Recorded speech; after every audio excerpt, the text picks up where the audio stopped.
Hello, creeps. It's me, John Kassir, the voice of the Crypt Keeper, and you're listening to Chronicles from the Crypt.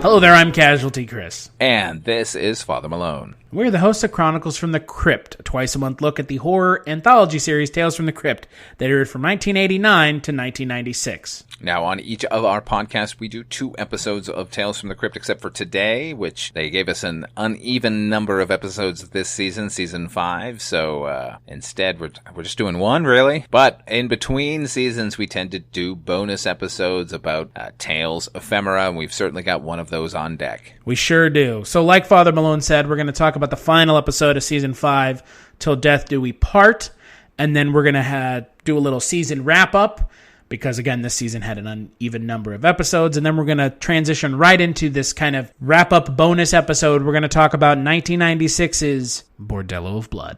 It's the Fright Sox versus the Boo Jays. I'm your announcer, Vin Scully. Can the Sox keep their winning streak alive? That's the big question today. Wait a minute. Looks like there's going to be a pitching change. The Jays are bringing in their right-hander. And while they do that, we'll take another look at the defense. We have Ooze on first, Guts on second, and tonight's Terror-Tail on third.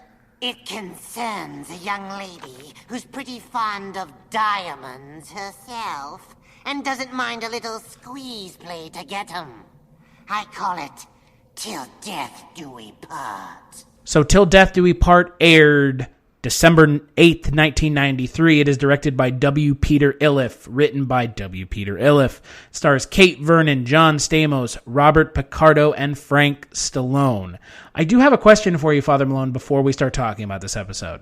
Yes. Do you want to take it back? Do. That's the only thing I can think of when I think of fucking Frank Stallone. Is Rocky 2. Or is that 2 or 3? I think it was 3. Where they're sitting around a trash can singing a song. Frank Stallone's claim to fame. Well, no, he also had his big song was for the film Stayin' Alive, the sequel to Saturday Night Fever that Sylvester Stallone directed. That Far From Over, that was a big song at the time. That to me is actually more of his claim to fame. I think his claim to fame now is just being a right-wing moron. Well, and there are enough of those in Hollywood to fill a bucket. Looking at you, Robert Davi. But yeah, Frank Stallone singing around a trash can. That's for me, that's what I know him from. Is take it back. That's it. So well, he proves here what a thespian he is, which is not great. He is not a thespian. No, not at all. Yeah, this episode. Well, here's the thing.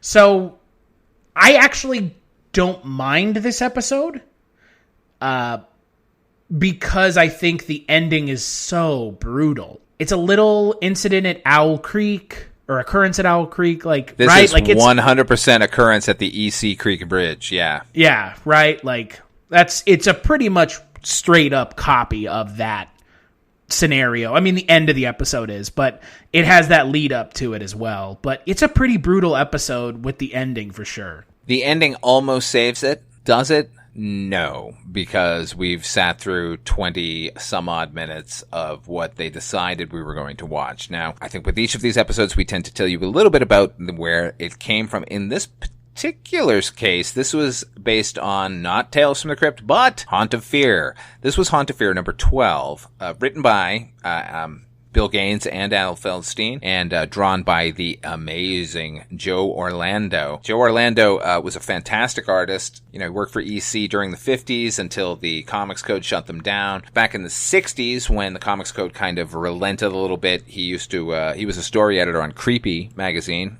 which was a fantastic sort of follow-up to Tales. He eventually became the vice president, actually, of DC Comics. So, Joe Orlando, if you want to, I do suggest you go back and read this particular comic because the drawings are spectacular. Joe Orlando is a fantastic artist. The story in the comics deviates pretty wildly from what we ended up getting. What we have here in the episode is a mafia story with a female sort of mafia don played by Eileen Brennan, and Her paramour is scheming against her with a cocktail waitress to get to her safe. Let's talk about the paramour. It's John Stamos. Peak John Stamos, right? Like, this is peak John Stamos. This is as good as he was going to get. In my opinion, I think, I don't know, most women think men get better with age, and I think they probably like him more now. But for me, he's gotten worse because he's a terrible performer.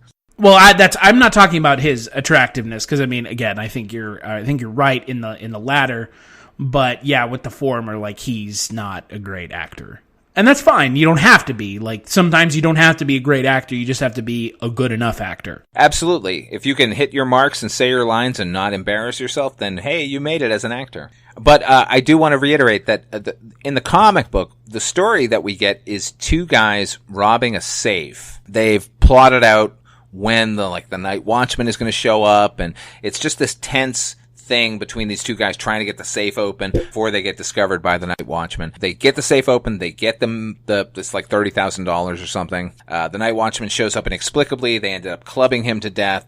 They go on the run. The lead character gets shot by the police as he's fleeing, and they're supposed to rendezvous at the other guy's apartment, which they do. He eventually gets to there. The other guy basically just ignores him and says, because he has the money, and it's like, 30,000, all mine. I got to get out of here. I got to get across the border.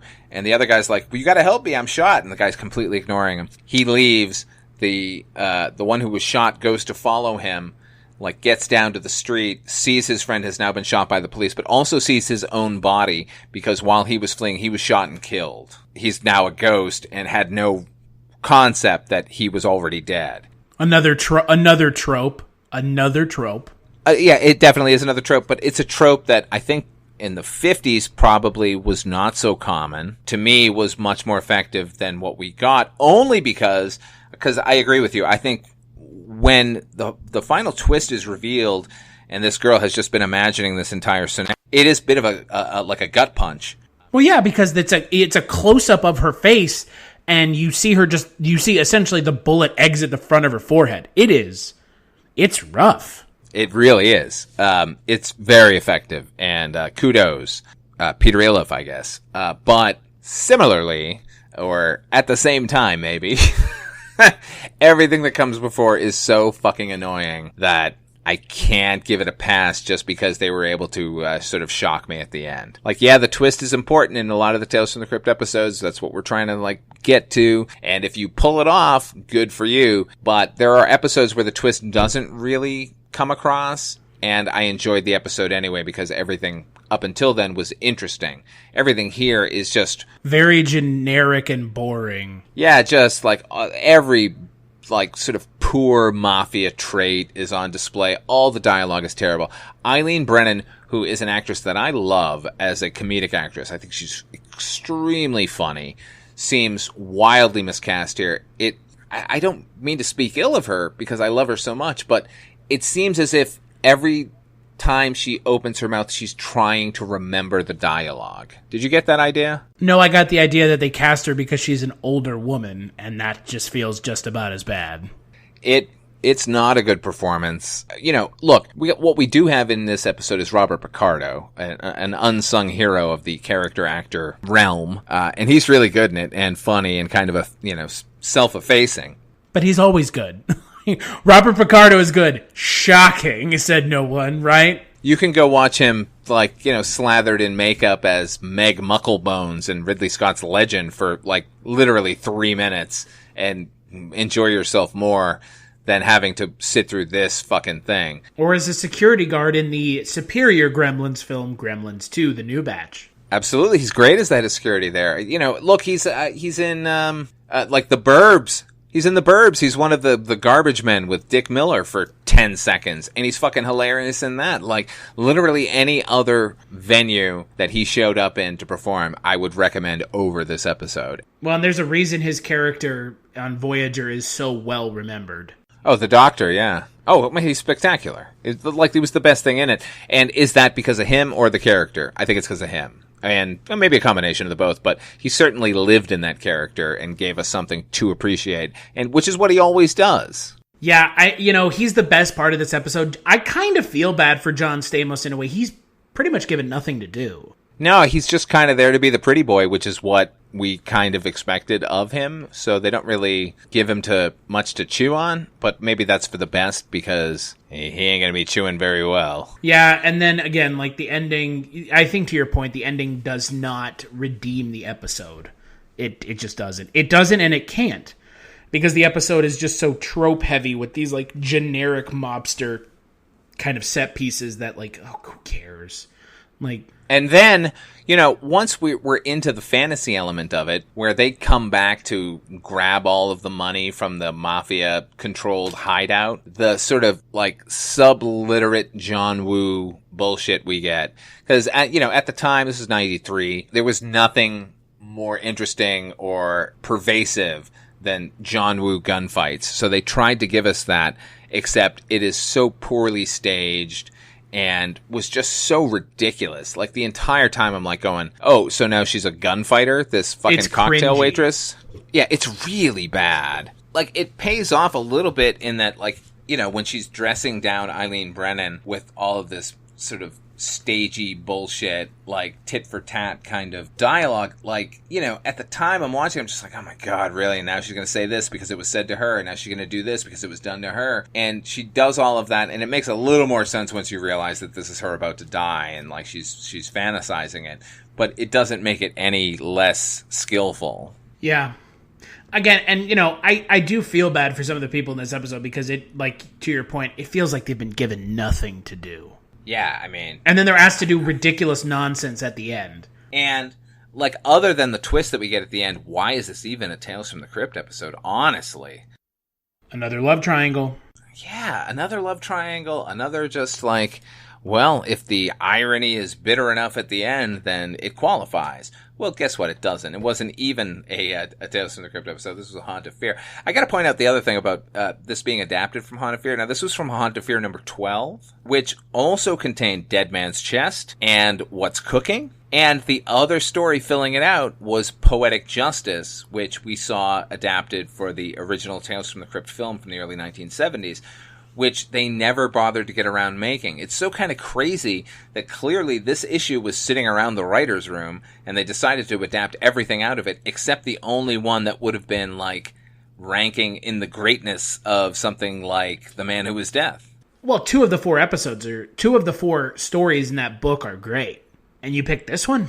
God. Yeah, this is the one. Like, there were no other issues available? Are you kidding? I don't know. Somebody just wanted to do a fucking mafia-themed one, and this fit the bill. But the funny thing about that is, going back and reading the original comic, it bears no basis in mafia tropes at all. It's just two cat burglars attempting to crack a safe. This is what you sort of slathered on top of it, all of this sort of, by then even, tired instances of what the mafia is supposed to be. It's just like, ugh, throw in this love triangle-y thing. And well, the other funny thing is, so John Stamos takes this girl back to the office where he's going to, have sex with her, and they're not expecting the rest of the crew to show up.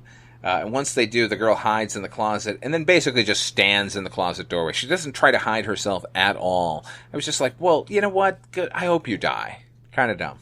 Honestly, I just wanted the episode to be over the minute it started. Like, I knew where the twist was going, so I was like, can we just get to the point where there's the twist?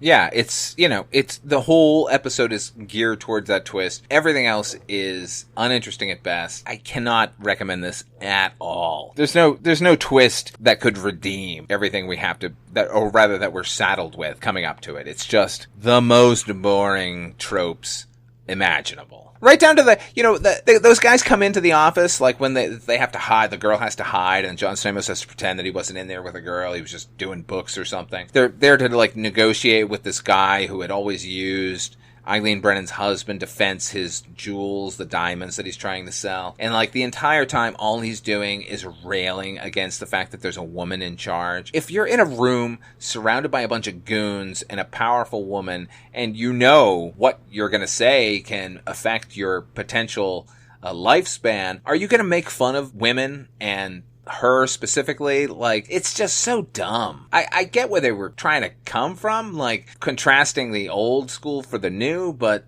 at the same time, like, there's just, everything is so muddle-headed in this episode. It just drives me crazy. I'll tell you what, though. I wouldn't suggest this episode either, but I wouldn't say it's my least favorite episode of season 5. Are we wrapping up? Is that what's happening right now? I think so. Going to tell me your least favorite? Okay, well, before you do that, let me just say skip this one. Skip it hard. Yo, skip it. Oh, yeah, for sure. As for me, my least favorite episode of this season probably goes to... I don't want to... There are so many that are essentially all in like the same category of just not great, right? Yeah. But for me, it's probably Came the Dawn. Because that trope in that episode is just so played out. Even in 1993, it's played out. Isn't it weird a guy likes to dress up like a woman? He's a killer. That's pretty bad, and especially bad considering, like, had that come in the first season, not that I would give it a pass, but kind of understand it, like they're sort of delving into this genre that they're trying to find their footing in. By season 5, the end of season 5, when in our last episode we did Oil's Well That Ends Well, and we talked to John Kassir, and like at the time he said that they thought that was the end, right? They thought this was going to be the end of the series, and then they miraculously got picked up again. So here we are, like looking down the barrel of the gun, and we're putting out shit like that. Yeah. That's pretty unforgivable, man. I don't have the list in front of me, so I can't tell you what my least favorite is. I know there were a lot of bad ones. Well, there were a fair amount of bad ones for sure. I think for me, I think it's got to be Came the Dawn, because it's just, good lord. That episode is just, there's so many problems with it, the least of which is, the fact that they're painting people who are cross-dressers and possibly trans as, like, killers. And that's like, God, really, that has not aged well. Some bad optics. Never going to be good again. Sorry. And you know what? Like, there's nothing to say that a trans or sexually unfulfilled human being couldn't be a villain in a movie or a TV show. But at this juncture, like, why? Like, it's just such a lazy motivation for that character to engage in that. What were the first couple episodes of the season? Can you tell me? Death of Some Salesman, As Ye Sow, Forever Ambergris. Boy. Yeah, I might have to agree with you on Came the Dawn. Although, you know what? No, I'm actually going to go with this last one. The John Stamos episode. There's virtually nothing supernatural. There is nothing supernatural in it, which is always my benchmark for enjoying a Tales from the Crypt episode. Like, even if it's a fucking piece of shit, if you have some supernatural element in it, you might get a pass from me. This was just a boring story, not well told, all predicated on a twist. It's like all the laziest stuff that you can get from these guest filmmakers, effectively, who just sort of like popped in and like want to do their thing. It leaned in all of the directions that I think are the failing of the series as a whole. That to me, like, I never want to watch it again. Not that I'm going to watch Came the Dawn anytime soon, but I probably would watch it again over this. Yeah, and I think for me, my favorite episode of season 5 has to be Forever Ambergris. Yeah, that's good. That's a good one. Forever Ambergris, that's fun. I'm gonna probably go with Death of Some Salesmen, just for the sort of the bravura performance of Tim Curry as three characters, where at least two of them are so distinct that you almost forget it's him. That one, I'm gonna go with that. And I like Ed Begley, and it's good to see all of them sort of in it, and doesn't really fall into the usual Tales from the Crypt traps. There's some other episodes that I think are pretty good as well. Like, I don't think the season was overall unworthy. The highlights are not outweighed by the lowlights, unfortunately, this season. Yeah, no, there is definitely a preponderance of mediocre to bad episodes over ones that I would consider ones I either A, rewatch or have rewatched multiple times, or I would consider rewatching if I were to just put an episode of this show on. It's fair. But I think I think it's time we talk about Bordello of Blood. Oh my God, an instant bonus, folks. You're privy to a great awakening. Good Lord. So, Bordello of Blood was released in August of 1996, so 3 years after season 5. It's directed by Gilbert Adler, who had directed many episodes of the show. It stars Erica Eleniak, Dennis Miller, Angie Everhart, Bill Sadler at one point. I think we'll talk more about that than anything else.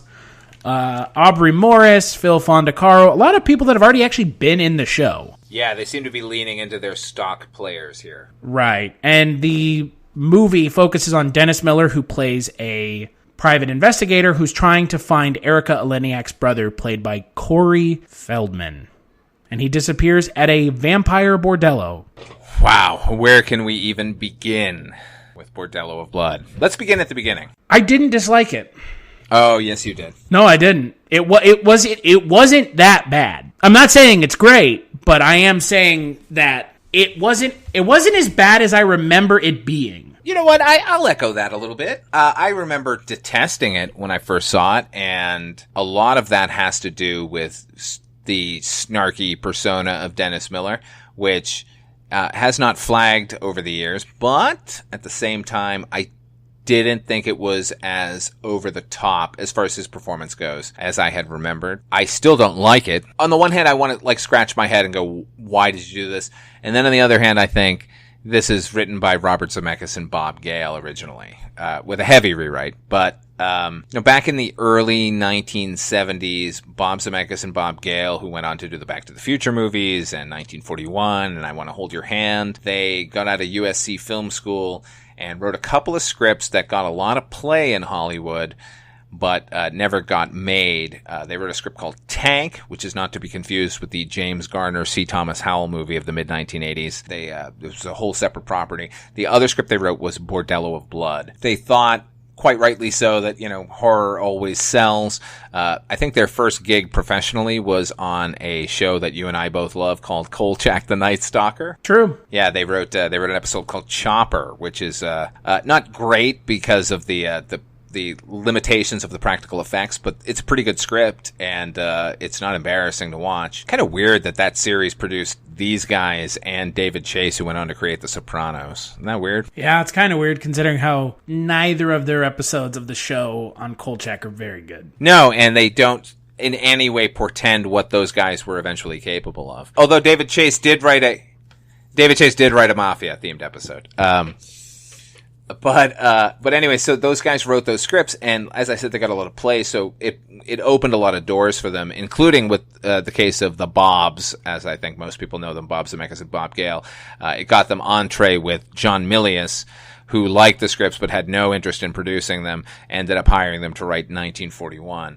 So this is one of those scripts that just kicked around forever, and nobody knew what to do with it, or if they wanted to do anything with it, and I think at this point, Robert Zemeckis being one of the main progenitors of this series and one of the stewards of the ship, it seemed natural. I have not read their original script. It's one of those things that I'm constantly on the lookout for because I'm kind of dying to read what their version was. Because the version we get is so self-referential and winking and precious in a way that it kind of drives me crazy. The casting doesn't help here with Angie Everhart as Lilith, the sort of female protagonist. She's not good. And whoever thought to cast Dennis Miller as kind of a lead, it's funny because Dennis Miller plays the private eye character hired by Erica Eleniak to find her brother, and Erica Eleniak's character works for a preacher played by Chris Sarandon, who is in cahoots with Lilith. They're using this bordello to, quote unquote, get rid of the unsavory element, letting these horny guys be murdered by vampires, and then they sell off all their possessions. But about halfway through the movie, watching Chris Sarandon and Dennis Miller on screen together, I thought if those two guys had swapped roles, then I probably would like the movie markedly more. If Chris Sarandon had been the private eye, and Dennis Miller had been this shit-eating televangelist, I think it probably would have elevated the movie a little bit better. I don't know. I would actually agree with that statement. I mean, look, I obviously looked up IMDb before I watched it. I hadn't seen this movie in, a couple years. Probably 8, 9 years. When did the movie come out? 96? 96. So I was 6 years old. That is the last time I saw the movie in the theaters. Okay, so it's been even longer for you. Yeah, I hadn't seen it since probably the last time I watched Tales from the Crypt all the way through, and I forgot Chris Sarandon was even in this movie. Honest to God, right? I saw his name in the credits, and I was like, oh, well, that's interesting. That should be good. And he doesn't disappoint. He's good. No, he's one of the better parts of the movie. But the problem is exactly what you mentioned, which is I wanted more of him, and I wanted him to be the endearing role, because the person who's playing the role that we're supposed to be behind throughout the film is played by Dennis Miller. And look, we were talking about this a little bit before we started recording. I have no problem with Dennis Miller as a comedian. Dennis Miller as a human being and his political views, I don't agree with, but his snarky comedic stylings are very Chevy Chase mid-80s-esque, right? I mean, they essentially deal in the same comedic styling. Snarky, kind of aloof. And that's Chevy Chase, that's Dennis Miller, and, I like that comedy style, but that's not the kind of character you need in a main character role in this film. I'm not even sure Dennis Miller would have worked in the role that Chris Sarandon has in the film, to be perfectly honest. I do think Dennis Miller is miscast completely. Yeah, clearly. I mean, I've seen interviews with Dennis Miller, like, where they said they wanted him to audition for the movie, and his attitude was like, you know what I do. Like, you either, hire me or don't. You know my shtick. Yeah, that's true, and I don't disagree with you. I think he is the inheritor of Chevy Chase's 70s kind of ironic and ultimately self-serving kind of persona. There's no surprise that Dennis Miller came to stardom in that same role on Saturday Night Live doing the news. And I thought he was wildly effective when he was doing it. I was a big fan. And some of his early stand-up I really like as well. Widely considered to be the best host of Weekend Update. And I would agree. Oh, he's 100 times better than Chevy Chase. He got it. In a way that Chevy did not. Chevy was just sort of doing a role and then realized that he was getting the most attention for that role, whereas Dennis Miller actually seemed to be really interested in skewering news stories, which is what you need from an anchor on Saturday Night Live. Does that translate to an actor? No, not at all. And it certainly doesn't translate to a film where there are really no likable characters, honestly, in this film. The Dennis Miller character is the one that we're pinning our hopes on, that we're going to be on his side, because even the Erika Eleniak character, who is the sort of the virginal female lead, she's part and parcel with the sort of religioso element of the film. So, I can't get behind her, even though she turns in a pretty good performance. I honestly thought Erika Eleniak was also miscast. I think almost everybody in this film is miscast. I still enjoyed this film because it's kind of a entertaining train wreck, but I would go on record and say the only person who's well cast in this film is William Sadler. That's it for me. William Sadler is pretty much the best part of this movie, and he's in the wraparounds. Yeah, he's in the wraparound of it. Yeah, as the Mummy, doing a really good Boris Karloff. I can't disagree again. The parts where he's on screen are electric. I don't know. I like Chris Sarandon. Like I said, I thought he's doing a pretty good job here. He's just not. It's not a big enough role to matter. Is the problem? Right. And I honestly didn't even dislike Corey Feldman's performance. He's supposed to be an annoying dickhead, and there's Corey Feldman for you. So it's not like he's miscast necessarily. It's just there's a little too much of him, and it also I didn't think there was enough. It feels a little bit like with his performance that he saw Paul Rubens' performance in Buffy the Vampire Slayer and was just aping that. That sort of wild, over-the-top kind of thing that works so well because Paul Rubens is a fucking seasoned comedian and Corey Feldman is just a fucking lame child actor. God damn, you're just burning every bridge on this podcast. Burn them all. Burn them all. He's not good. He's really annoying. He's a terrible performer. Not to say that the stuff he did when he was a kid wasn't interesting, but then there's a difference between sort of child performing where precociousness is in your favor, as a kid, and it makes us relate as adults to those kids more. But once they become adults, that's a hard transition to sort of mount, and it always feels like he's just reaching.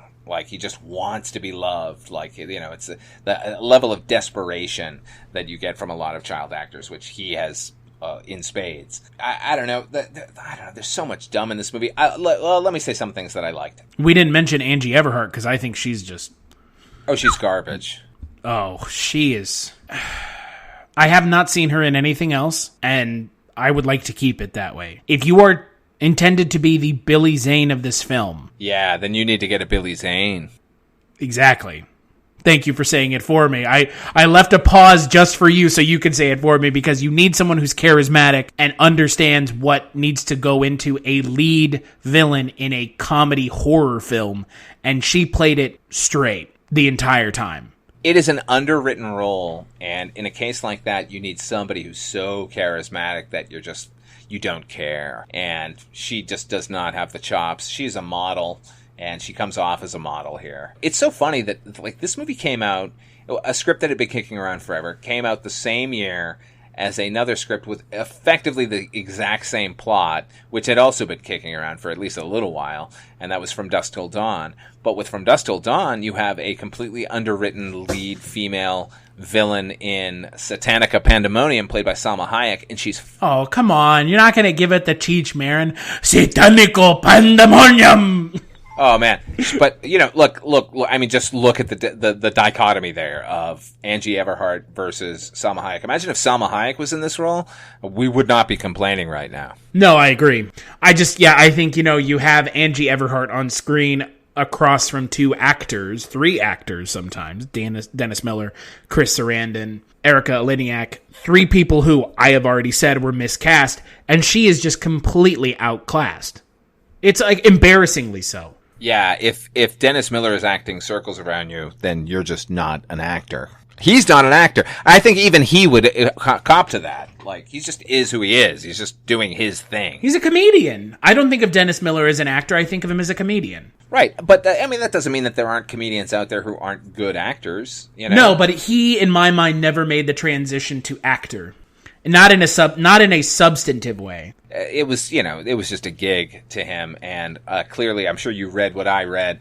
Apparently, he was a miserable human being to be around on set. So, he was taping his show at the time, so his schedule was sort of regimented, so they were always kind of working around him. But he would do bullshit like, and this always drives me crazy when I hear actors do this, where they want their coverage first so they can just leave and like expect all the other actors to be there and do the scene with them so that they can give a good performance. And then it's just like, oh, now the script supervisor will stand here and read my part. You don't need me. Bye.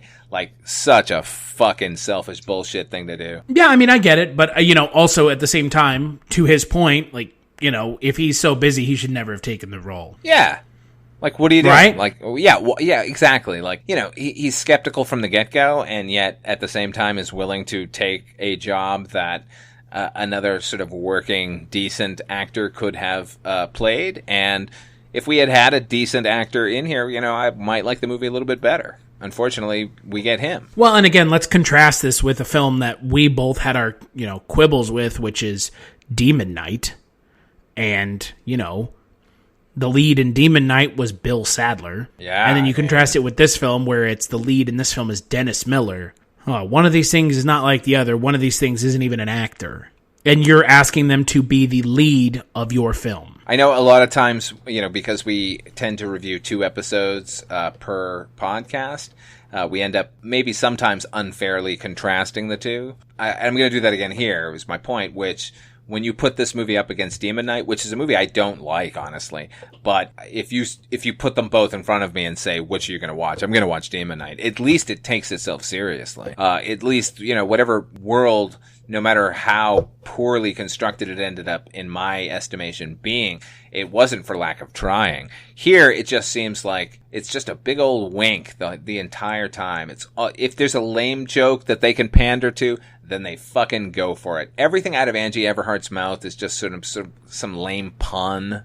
We didn't even talk about the fact that they essentially bury Demon Knight in this film. Yeah, they do, man. They're like, they take the key from that first film, which I thought at first was kind of neat that, we're getting a little bit of continuity from story to story, but, they don't do anything with it. They just sort of use it as a bit of a MacGuffin, and then they just destroy the MacGuffin. What should have happened, and I think that this would have been the way that this film honestly could have not only redeemed itself, but also made sense in the continuity that they were trying to set up and apparently just aborted, was at one point have Angie Everhart's character turn into Billy Zane. Yeah, or have Billy Zane show the fuck up and go, what are you guys doing? Yeah, exactly. You're incorrect. You're just running a bordello? You guys are thinking so small. Yeah, something like that, because if you're going to show that there's some continuity, why aren't you doing it completely? Don't half-ass it, because there's already so much of this film that's half-assed. Don't also include things from the previous film, destroy them, and half-ass it. Like, they made such a big deal about that thing from the previous film. And to be fair, we don't even... The thing I was thinking is maybe it's not the same thing from the previous film. Maybe it's just something that looks like it. Nope. Like, I don't know. Because they don't know, because they don't even tell us, because they literally just show it and that's it. Yeah, they just sort of say, like, this is the thing that does the thing. Not, this is a vessel that holds the blood of Christ. That literally keeps demons from bay. Like, or it keeps demons at bay from taking over the world. What's funny is, you know, initially when he explains what it is, he's like, it doesn't matter if I have it in my hand or if I have it in a safe. As long as it's in my possession, I'm in control of these vampires. But he has to have a moment where he holds the key up to show her that he is in charge of her. So it's like, in the very same scene where he's telling us it's one thing, they don't even demonstrate that in any way. It's really silly. Well, it's silly, and it just feels completely unnecessary. How about that laser? Oh dear God! Oh, dear God. Can we not the talk laser? About that? The laser ending. Can we talk about the effects that are like dime store at best?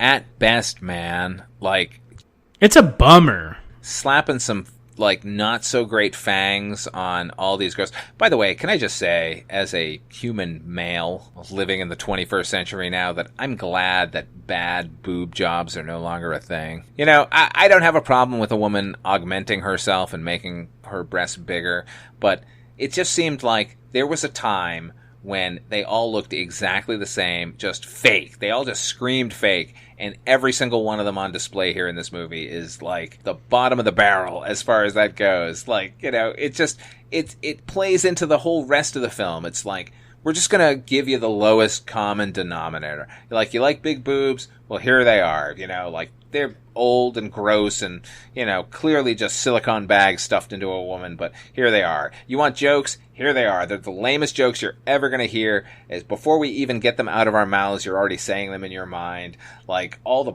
plot beats in the film. The only innovation as far as vampire lore goes, they didn't even do that, which is the same thing they did the same year in From Dusk Till Dawn, which is like super soakers filled with holy water. But they'd already done that back in '87 with the fucking Lost Boys, which was produced by Richard Donner, who was one of the producers on this movie. I don't know. Oh, and Corey Feldman was also in that movie. And Corey Feldman was in it. Yeah, and no, that's the only reason that Corey Feldman's in this movie is because Richard Donner is, like, you know, a proponent of his, and like wanted to keep giving him a break, and which I think is admirable. Like, you know, if you work with somebody and you like them, like, why not give them a job even if nobody else is? That's fine. But again, Corey Feldman ain't the problem with this movie. He's okay, but he's not great.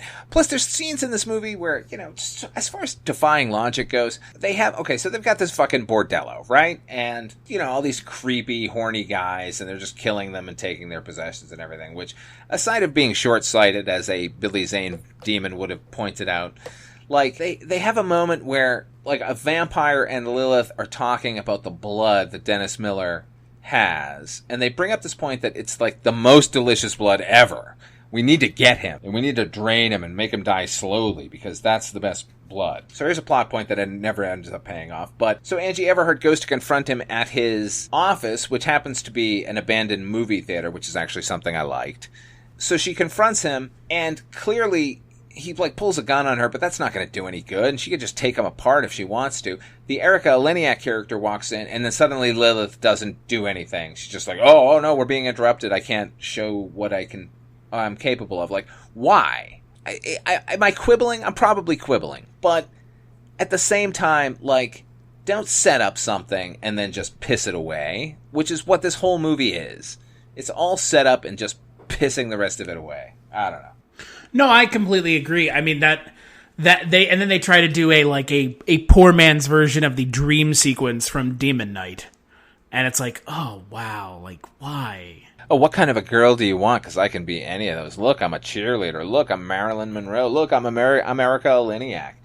Like, okay. Like, why does she need to seduce this guy at all? No, they never tell us. Just fucking walk in and go, look, here's the deal. You can't stop me. Nothing you can do to stop me. You're coming with me. Just grab a hold of him and go. I hate in movies where they set up the powers of a character and then ignore them later. Which is, by the way, why I like a film like, and this is completely off topic, but it goes straight to the point of something like this. That's why I like something like Jeepers Creepers. That movie, the villain just does it. It just doesn't wait. It doesn't stop. It doesn't hesitate. It just grabs you, eats your body part that it wants, and flies away. Yeah, there's no bartering or jokiness or... Yeah, there's none of that. I mean, there is jokiness in that movie, but at the same time, you have a villain who just do it. If you're all powerful, then why... You don't need to tell everyone you're all powerful, just do it. Remember a couple of years ago, Luc Besson had a movie called Lucy with Scarlett Johansson, and they had unlocked this portion of her brain that gave her more and more superpowers to the point where she could just walk into a room and make everybody collapse dead. And then they still need to have her, fighting people. At that point, there's a scene where she walks into a hallway and there's all these guys with guns and she just kind of doesn't even hesitate and they all just fall to the floor. And I'm like, well, if she can do that, she can do anything. So where's the conflict now? And then they just sort of forget that she can do that because they need her to be able to fist fight with anybody. I don't know. So stupid. At least that movie didn't have a pumped up laser ending, what we get here. A Jesus laser. The Jesus laser. The laser that somehow automatically carves a cross into her, which separates her fucking heart into 4 pieces, which is what it needs to be, I guess, for no reason, because it's never explained, just like nothing's explained in this movie. How about the pseudo Raiders of the Lost Ark opening of this movie with these fucking horrible stereotypes, aiding this guy, Well, and the thing is, you're not even led to believe that has any bearing on the film. No, that scene ends, and I'm just like, why did that happen? Shouldn't we just pick it up with Erika Eleniak and go into the bordello? And then we find out it does matter, which I think that's a big misstep on the film's part. I mean, the first film, Demon Knight, it had that kind of a cold open like Tales from the Crypt, and this one it has the opening and then the cold open it doesn't have a cold open because it has that opening scene and then you have the wraparound and then it goes into the actual movie. And it's wait, I don't what? So that is part of the movie then? Also confused. I honestly wonder, I'm going to do it. I'm going to track down the original Zemeckis Gale script because I'm curious where they began their movie. And, the other thing is, speaking of vampire movies, this also reminds me of a movie from the late 80s called Vamp with Chris Makepeace and Robert Russler and Grace Jones. It's 2 guys who are trying to find a stripper for some sort of bachelor party or, some fraternity party. That's how they're going to get into the fraternity. So they go to a strip club to, recruit a vampire, and all the vampires all of the strippers are vampires. It's the same thing. How many times are we going to fall into this lazy hole of vampire strippers? I don't know. This movie makes From Dusk Till Dawn look like a masterpiece to me, and I find that movie middling at best. At least that movie has fucking good dialogue. I see. I really like From Dusk Till Dawn. I really do. I like From Dusk Till Dawn a lot. I mean, look, I know it has its problems. Don't get me wrong, but I do like it. But yeah, you're completely right. For all of its problems, good lord, this movie has, for every one problem with From Dusk Till Dawn, this movie has 10. It is rife with problems. I mean, either of those movies, Vamp or From Dusk Till Dawn, if you were to say we're going to watch a stripper vampire movie, this isn't the one I'm choosing. This one is bad. It's real bad. I will say, though, to the film's credit, if it was going for a Tales from the Crypt episode, it did nail that, maybe in unintended ways. It nailed it in all of the worst instincts of the series. If you were to package all of the worst instincts into a 90-minute feature, here you go. Yep. And it you know what? It feels longer than 90 minutes. It really does. It just keeps going. I'm really disappointed by this movie because there's all of how many Tales from the Crypt movies? 3, 3? Right? Yeah. 3. And you've had this first one, which is Demon Knight, which again, I liked it more when I watched it back in the day. Not so much now. But this movie is as much as I liked it more than I thought I was going to, it's kind of unconscionably bad. If only there was a love triangle in there to save it. Ugh. Yeah, if only. Movie's The Pits. Well, and on top of everything else, like, the amount of nudity in this film, like, it feels unnecessary. Is that the word I would use? Gratuitous? Yeah, that too. But you know what? You call your movie Bordello of Blood, which, by the way, is a really good title. Oh, I think the title might be the best part of this film. Like, you know, the only part that might remain from that original script is the title, and it's. Oof, I don't know. I mean, honestly, I don't have a problem with the nudity so much if any of it had been skillfully shot. That's another thing that they ape spectacularly from the television series. Gilbert Adler has no excuse here. It all looks like sets, right? Oh, yeah. And some of it even looks like sets from previous episodes of the show. Yeah, I mean, go back and watch Demon Knight again, where you had Ernest Dickerson, who was a fucking phenomenal cinematographer, like, shooting that movie. I know that's a set, and yet it looks great because he gives a shit and will go the extra hour or two to make it lit so it looks like real life or a fantasy version of life. This just looks like a fucking sitcom. Everyone looks like they're in costumes, standing on sets. Like, I can't even, on a technical level, enjoy this movie. Yeah, I'm right there with you. This is a mess. I look forward to watching Ritual for the first time. Me too. I haven't seen it either.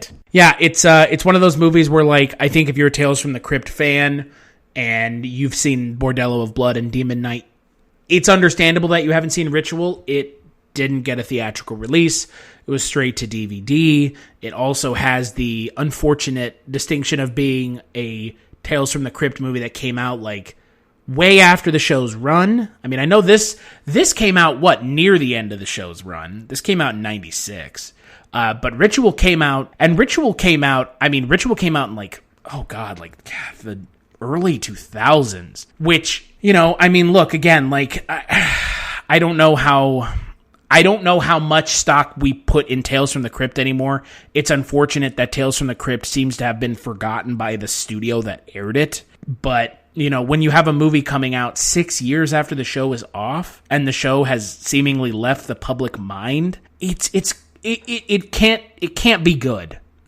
On top of everything else, it does also have the distinction of being a Tales from the Crypt movie with the shitty puppet. Oh yeah, they no longer screen worthy puppet, right? There's the backup, like the bare minimum puppet, which is, I'm sure, I don't know, I'm not gonna cast aspersions on the movie yet. I haven't seen it yet, but well, if you go on IMDb and look at the picture of the puppet, which shows on the box art of the movie, you can tell it's bad. There's no aspersions to cast. It's right there, front and center on the box. It's such a shame because you got to figure, like, so from like 96 to, like, let's say it came out in 2002, like a 6-year period. It came out in 2002. Oh, okay. Well, there you go. Okay, so you got a 6-year period. So you would think, like, that is enough of a time frame where maybe somebody came up with something that's so interesting that they're like, yeah, let's do it. But unfortunately, what it ends up seeming like, anyway, is we have to do something and maintain our hold of the brand, right? Which I'm sure now they've given up on. But probably 2002, 6 years, 7 years, you got to do something or you're going to lose the right for the branding. That's kind of what it feels like. A Fantastic Four circa 1992, if you will. Yeah. It's like, I get why you're making this. It makes perfect sense. Sure, understandable, but, like, you can't. Like, you can't expect people to care 6 years later. People wouldn't have even cared a year later. No. Not after Bordello of Blood, they wouldn't. Well, yeah. Well, we're part of the diligent fans of Tales from the Crypt that would like this show to be kept alive in some form or fashion. I don't think this show needs to fade into obscurity the way that HBO seemingly has left it. I mean, again, we've talked about this before. We'll talk about it again right now. HBO doesn't care that you can post the entire episodes of the show on YouTube. HBO doesn't care that we have the entire show, or I think through at least season 4, on our Facebook page. HBO has never released this show in a high-definition format. It's only been released on DVD, and you can probably pick it up on Amazon for in the ballpark of probably $50 to $100, maybe even less than that. HBO doesn't care. HBO really doesn't care. And I don't know if it's entirely HBO's fault, if the Gaines family, I know the Gaines family had some issues with the M. Night Shyamalan reboot that was supposed to be coming out a couple years back and ended up not coming out because they couldn't get the puppet. Wise choice as far as I'm concerned. I'm not just saying that the puppet is the linchpin of the show. but the puppet is kind of the linchpin of the show. It's certainly what we remember. Yeah, and looking back at a movie like this came out in 96, okay? The show ended in 96. The show ended, sorry, hold on a second. I'm sitting here trying not to burp. The show ended in July of 96. This came out in August of 96. For all intents and purposes, this is the show's last hurrah. And as we know it, obviously. And the Crypt Keeper puppet in the Bordello of Blood wraparounds has never looked better. The wraparounds are funny. William Sadler is great. But that's kind of where the good things of this film begin and end, is the wraparounds. And when we look at this film and we look at the way that this series was treated, you look at someone like Scream Factory, they're the only reason we have a Blu-ray of Bordello of Blood and of Demon Knight. I mean, they released them in the last 5 years. I believe it was 2015. They released Demon Knight and Bordello on Blu-ray. But you're not seeing HBO doing anything to keep Tales from the Crypt alive. And it's kind of weird. In the golden age of anthologies that we're in right now, we're in the golden age of anthologies. I stand by that statement. Yeah, I mean, I gotta say, a couple things. Like, obviously, they're not gonna make any money, so they don't care. That's probably the impetus there. I do also want to say to the sort of Gaines family, not that any of them are listening, but if they were, bravo. There are so many descendants of people who are so willing to just sell off their ancestors' rights and just to make a quick buck. The fact that the Gaines family has said no to who was, a pretty major filmmaker at the time, M. Night Shyamalan, he's made some missteps. When he was talking about bringing the show back, this would have been 2018. So this was around the time that Split came out and The Visit. And Split, Glass is awful, but Split I thought was amazing. Yeah, I like Split as well. So yeah, I mean, he had reestablished himself as a potential major player in Hollywood. And he was still not enough to sway the Gaines family. Like, if they're waiting for somebody to come along and go, look, I'm going to do this and I want to do it right. And keep waiting, because it ain't gonna happen. Yeah, no, I know, but dare to dream, because and here's the other as thing. You said, we've talked about. I want another one, but I don't want what we've already gotten. But do you want another one if the outcome is something that we have talked about on this show, because we never got a Tales from the Crypt reboot? Do you want it to be Creepshow on Shudder? Because remember, Creepshow on Shudder is atrocious. It's real bad. It's like, it is so bad. Embarrassing. It is so bad that I don't understand how it and Twilight Zone 2019, 2020 now, I don't understand how either of those shows got a second season. I thought, and I guess I'm in the minority, and I guess you are too, that those reimaginings or reintroductions of the shows to mainstream 21st century audiences are absolutely inferior in every way possible to the original source material and the original shows and the previous shows and previous films. And if the options are no more Tales from the Crypt, you have to, eat the food that you have on your plate and you don't get any seconds, or you get seconds, but they're out of the trash can, they're inferior seconds. I know what I'm going to take. I'm going to take, I have eaten my meal and that's it, and I can think about it, but I can't enjoy it again in a fashion that's, rewatching it, because I've seen all these episodes aside from the 7th season. So I'm not reliving them with fresh eyes. I'm reliving them as a fan of the show. I'll take that over watching a new season of the show, like with Creepshow or Twilight Zone, that are just, they're not a waste of time, but they are. Okay, yeah, I agree with you. Ultimately, I don't want to get an even more inferior product than some of what we even received during the initial run of the show.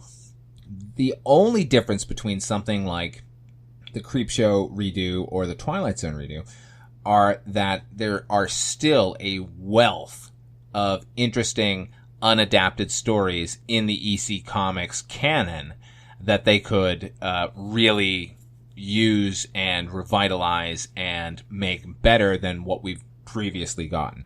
And that's the biggest goddamn shame, isn't it? Yeah, because what we have here is you go back and thumb through any of those comics, some are winners, some are losers. That's the nature of an anthology in any media. But it seems like what they chose to adapt for the initial run of the show, at least 50% of the time, it was a dumb move to even bother doing it, because they didn't have a fresh take on it.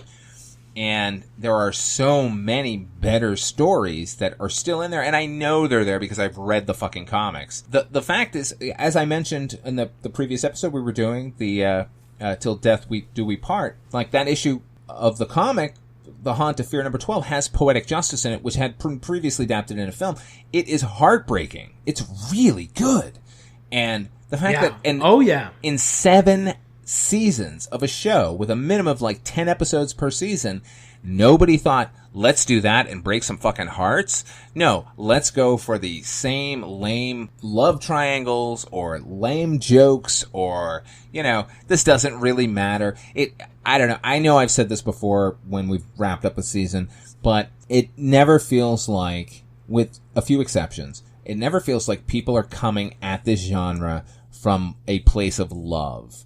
It always feels like something to do at that moment, like a little bit of a chance to exercise your talents as a filmmaker and do a half-hour thing, and what does it really matter in the end? Not much. Or I want to dip my toe in the horror pool. Like, while that's admirable and okay, the problem with horror is horror really shines when the people making it love the source material and love the genre.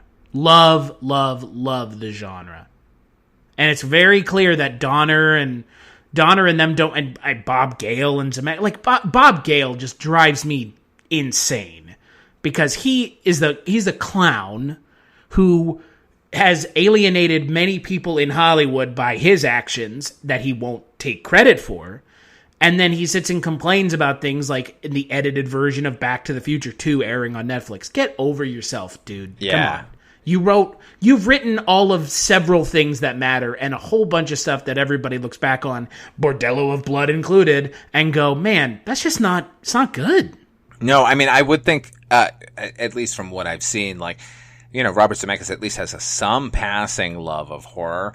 I don't think Walter Hill is particularly leans in that genre, but he, when we don't have a supernatural episode, we tend to have thriller episodes, and I think that is definitely in Walter Hill's wheelhouse. And when he does that well, he does it better than anybody. There are exceptions here and there along the way, but ultimately, it is what we said. It's people dabbling in it in a more of an exercise than let me tell a great story. Like, I got hired to do this. Let me look through all of the comics. Let me read them all. Let me see the one that appeals to me, and then let me give you my spin on that. Nobody seems interested in that. William Friedkin, who directed one of the best horror movies of all time, did an episode of Tales from the Crypt, and it is utter fucking garbage. So On a Dead Man's Chest, dude. I love that episode. Ugh. That episode's awful. Might be the worst one. I don't know if it's the worst one. There are some that are... That's the thing, like... I think worst is subjective with Tales from the Crypt because, some people can overlook a lot of the stuff that we can't.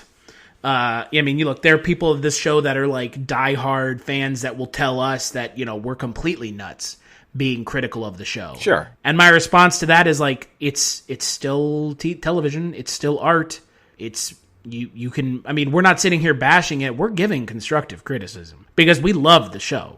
I love The Crypt Keeper. I love Tales from the Crypt. I love the source material. There's a reason we talk about the fucking source material on each one of these episodes. Because we fucking love the source material and we love the show. And I love John Kassir. I think everything about him is, it's just frustrating. Because, like we've said before, and it's even worse with something like Bordello of Blood. Boy, this feels phoned in. Like, phoned in and then some. Phoned in times 10. Yeah, I can't not recommend this movie enough. Yeah, it's just, and look, we're at the point now where we're essentially knocking on the door of season 6. Season 6 is, season 6 is going to be rough, and season 7, I have no preconceived notions about what season 7 is going to be like. I have not seen a single episode from season 7 other than the last one, which is an animated episode. But season 6, I don't remember much. I know I've seen parts of it. I know I've seen several of the episodes, but I'm not looking forward to season 6 if season 6 is going to be more in line with what Bordello of Blood and the later half of season 5 was. And my concern and my worry is that is what we are going to get. I'm going to maintain an open mind because, like you, I mean, I know nothing virtually of season 7. I probably have seen a couple episodes from season 6. I know I've at least seen You Murderer, the Humphrey Bogart episode. I don't know. Like everything, I'm going to be really stupid and go into this with high hopes. They may or may not be unfounded. Yeah. I'm not holding out hope, but I am hopeful. So on that note, on the next episode of Chronicles from the Crypt, we're going to be talking about episode 1 and 2 of season 6. Let the punishment fit the crime, and only skin deep. Not only sin deep? Only skin deep. Oh, dude. I see. See what they did there? Yeah, I remember that one. I remember the comic, actually. I don't remember the episode. Until then, where can people find you, Father Malone? Check me out over on my YouTube channel, Ot5 Films. I have movie reviews and a show called You've Never Seen. And I do a lot of cuckoo quarantine-themed videos. Check those all out, please. And you can also hear me over on the Culture Cast once a month. I guest on that. And I am co-host of Dreams for Sale, the Twilight Zone 85 podcast, which I do with you, Chris, and our man in Detroit, Mr. Mike White. Our man on the field in Detroit, Mike White. Come on in, big fella, and tell us what you got. He's not here. He's not going to respond. He doesn't like Tales from the Crypt at all. So no, not been his experience. No, if you want to hear Mike White on our episode of Chronicles from the Crypt, check out the one where we talk about cutting cards, which is a good episode that Mike didn't like. He hated it. So, yeah, if you don't like the good episodes, you're really going to hate the bad ones. So, as for myself, Casualty_Chris on Twitter, Chronicles FTC on Twitter, chroniclesfromthecrypt.com. We are on iTunes and Google Play and Spotify, so give us a rating there. It would help us out a lot. We are the best Tales from the Crypt podcast out there. You know how I know that? It's John Kassir said so. I'm just kidding. He didn't say we're the best. This is not an opinion. No, that was implied. But we do have the intro from John Kassir, who I have to give a big thank you to because John Kassir is the fucking man. Make sure to check out the next episode.